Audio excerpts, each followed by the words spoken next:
It was real for us very quickly. We had a, KIA Marine within 5 minutes. That city was 100% controlled by insurgency. We would find a head in the street, and there was no body.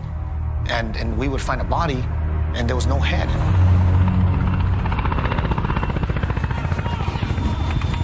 I knew this was an al-Qaeda thing. This was a foreign fighter thing. I knew this was whoever the hell wanted to fight us in the whole world was coming to Fallujah. Early in the morning of November 9th, 6 battalions of American and Iraqi forces began pushing south to clear all insurgents from Fallujah. The only way you can clear a city is you have to search every house, you have to search every room, and you have to root out every insurgent. They'd remain static in a building, knowing that they're probably not going to live. They may not even have a way back out, but they're so heavily fortified that you have to go in there and get them. Every time we would go into one of those buildings, you never know what to expect. It's different every single time. The only constant was, the fear, the adrenaline, the unknown. We sustained hundreds of casualties. I mean, one guy in a building could take out a fire team. The first objective for Regimental Combat Team 1 was to retake the Jolan district. Jolan district was a district where that was kind of the al-Qaeda's headquarters. And we knew that it was going to get hairy down there. There was still that sense of fear as we pulled into the city.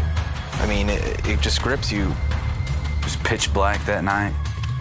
Pitch black, because they did the attack on no moon, no illumination at all. You could hear them from the mosque shouting to each other, let them come in, never run, never show them that you're afraid.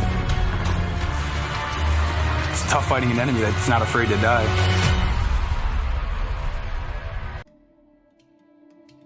No, I didn't agree with the war, but the fact of the matter is, I was a young man of a certain age, and my country was at war, and I would have a choice to make. Was I going to participate, or was I not going to participate?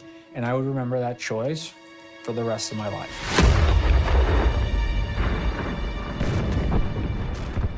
The invasion of Iraq brought Saddam Hussein's brutal regime to a swift end.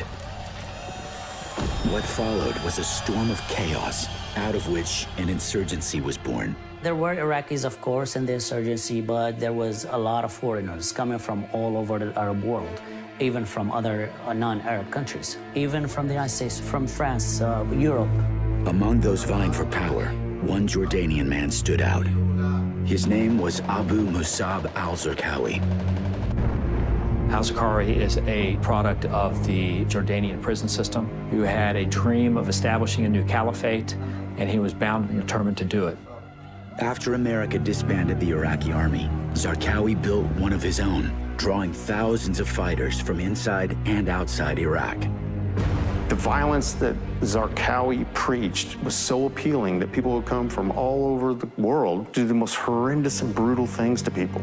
It was a daily scene when you go out and see bodies dumped in the trash. They tied the kids into rocks and they threw them in the river. They cut their heads. It was horrible. You're either with them or you're against them. If you're not with them, or if you don't financially support them, you're dead by all means. Zarqawi called his group Al-Qaeda in Iraq. Today we know them as ISIS.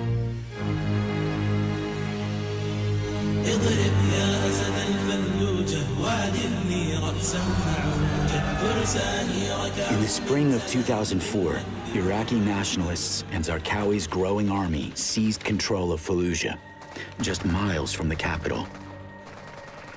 These terrorists were armed to the teeth. No one could fight against them. Fallujah kind of was pushing a lot of danger into the country, pumping, constantly pumping. That was their safe zone. They go out and do stuff all over the country. If they could make it back to Fallujah, they were safe. It had to be stopped, or the country will turn over to Al-Qaeda. By October of 2004, Iraq's prime minister ordered civilians out of Fallujah so Iraqi and coalition forces could retake the city. We are determined to clean Fallujah from terrorists.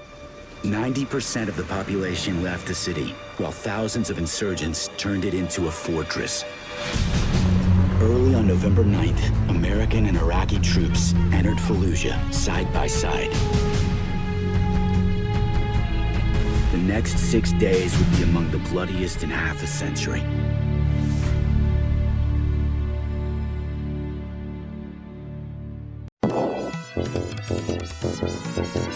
The human has been neutralized.